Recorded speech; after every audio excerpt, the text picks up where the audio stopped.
Hey everybody, Nick Espinoza, your Chief Security Fanatic here, and today we are talking about the cybersecurity challenges that a new presidential administration is going to face. I think this is beyond important, and obviously, as we have a new presidential administration, I think it is a perfect time to talk about this, because whether it's a peaceful transition of power or an overthrow of a previous government, the transition into a new leader of a country basically has a lot of challenges for both security and stability for the country. That's any country around the planet, not just the United States. Now, as the internet is beyond critical to all sectors of the government, the economy, the country as a whole, getting a handle on cybersecurity, I think, should always be considered a top priority. And quite frankly, I don't think it has been for years. Now, a new administration in power really, I think, is going to underscore this need, and they really need to be focusing on this, because regardless of the type of government, there are many types of considerations that need to be planned for and executed on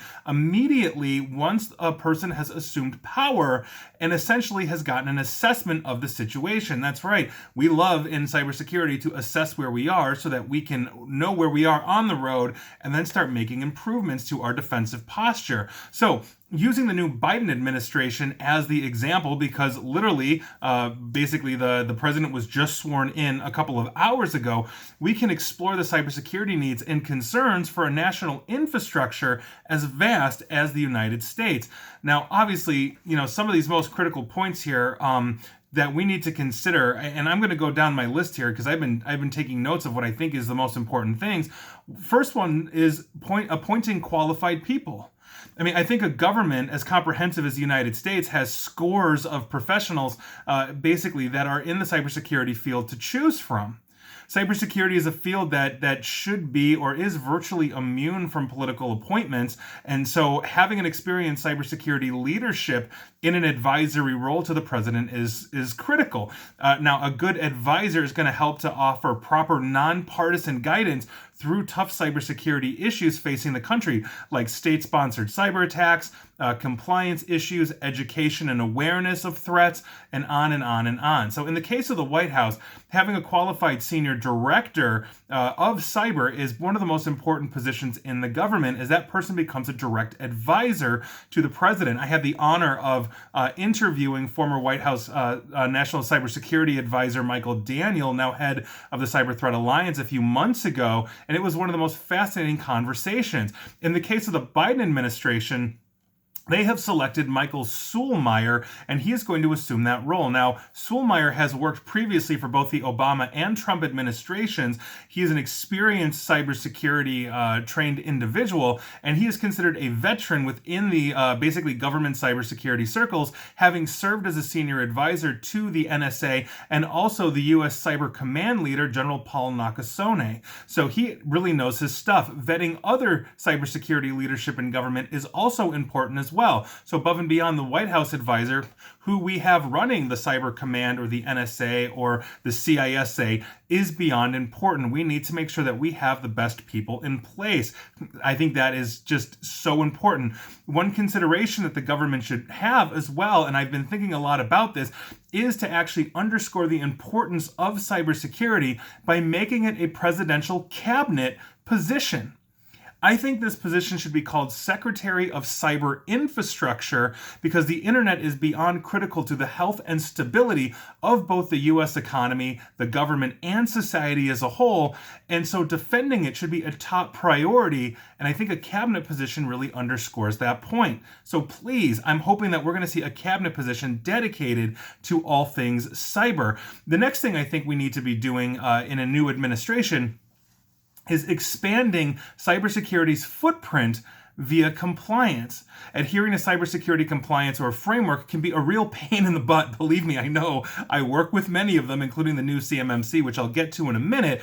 But they're basically there for a reason. Developing a holistic plan for defense to ensure the uptime of your organization, not to mention the confidentiality and integrity of your data, cannot be an afterthought, and that definitely includes major government agencies as well. The United States, for years, has had data and cybersecurity compliance requirements of its government agencies and sectors.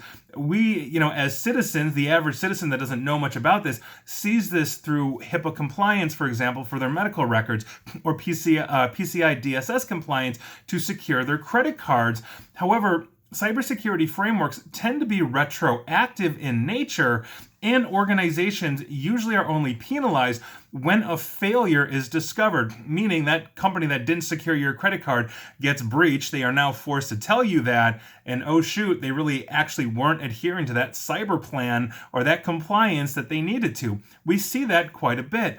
Further, the U.S. government itself is failing to lead by example after 8 U.S. agencies in 2019 were shown to be actually failing their cybersecurity compliances. Now, fortunately, this is changing, and the government is finally starting to lead the way, at least some aspects of the government. So, for example, as I mentioned earlier, the Department of Defense's new Cybersecurity Maturity Model Certification, or CMMC, is finally addressing a serious problem that has basically plagued the government for years: hacking of its supply chain. The CMMC is designed to ensure that all DoD contractors and subcontractors and cloud service providers have a verified security plan and must be certified in order to work on DoD contracts that contain sensitive information. Well, this is still being spun up, and if you have been part of this mess like I have, you know it was a very rocky 2020 when they kicked this off, and they simply just weren't prepared, I don't think.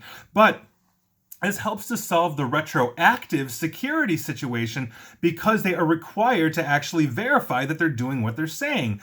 Prior to the CMMC, companies could simply self-attest to their security controls, and the world has seen defense contractors broken into over the years, basically under that self-attestation. That is a huge, huge problem, and I can't tell you how many times I've walked into organizations that say, oh yeah, we're adhering to that, yes, we've checked every box, and they've checked the boxes, but they haven't actually done any of the work. There should be an initiative to create a proactive and basically verified certification standard for other critical sectors outside of the DoD. And that should be championed by the new administration and every president after, President Biden. Yeah, I think that's beyond important. Another major thing that we need to look at is confronting state-sponsored cyber attacks, and we need to do this head on. Foreign governments breaking into adversarial or even friendly or allied governments is nothing new, and pretty much everybody is doing it. China hacked into the White House under the Obama administration. The United States' NSA has been tapping the Chancellery in Germany, including Angela Merkel, for years until they were caught doing that. Russia just hacked pretty much every major corporation and government agency you can think of on the planet thanks to SolarWinds. So this is what we're talking about here. Espionage isn't going away, which is why it needs to be confronted when found. Now, anti-hacking treaties, if you didn't know, have actually been created and then accused of being broken, basically as respective intelligence agencies of those countries, specifically a treaty between the United States and China. The intelligence agencies start to find new ways to innovate around what the hacking is. The United Nations even created something they're calling the Advancing Responsible State Behavior in Cyberspace. This is a treaty that 27 countries signed, but not every major hacking power was on board with it. The US signed it, but Russia and China did not. This is an excellent start, although economic sanctions, I think, and possible isolation of internet routing should be considered as a deterrent as well. In other words, being cut off from the global internet may actually motivate a country to cooperate with, let's say, an anti-hacking treaty, or basically to be a responsible cyber government on the internet. But if the country is big enough, like China, they may simply try to create their own internet with their allies, which is exactly what China is doing with their Belt and Road Initiative. I wrote an article for Forbes on that in 2018, so we'll see where that goes. But we need to confront that head on, and it needs to not be something like, oh darn, they did it again. There needs to be consequences. And that goes both ways too if the United States is doing it. So there you go. Now with that, I think the current administration and the next one and the next one and the next one and any government, so if you're not sitting in the United States and you're watching me from any other government, I think your country or your government should do this as well, is that when your next leader or administration comes in, they should be leaving the country more secure than when they found it. Now, I think this should be the goal, as I mentioned, of any leader. Ideally, the policies and practices encouraged or made law by an administration or leadership should help to further increase the cybersecurity standards of the nation and more effectively mitigate threats. Criminal and state-sponsored hackers will never stop innovating, which means cybersecurity policy and implementation has to be a living entity within the collective conscience of society. If cybersecurity awareness, education, and development ever slows or stops, for a government, it is to the detriment of not just the government, to its citizens, and possibly the world. So when it comes to cybersecurity, we're all in this together from the top down. I'm hoping that new leadership brings more standards for national security than any other past administration, and the administration after this one does the same thing. We are all in this together, and I think that's very important. And what you are basically listening to here or watching here, I am codifying into an article that will be published soon with more of my thoughts on this, so check that out as well. But that is your news, your optimistic news, hopefully, for cybersecurity improvement of the week. And please like, share, follow me here on Facebook and Twitter at NickAESP, and please feel free to subscribe to me at YouTube as well. And as always, stay safe and stay online. Thanks, everyone.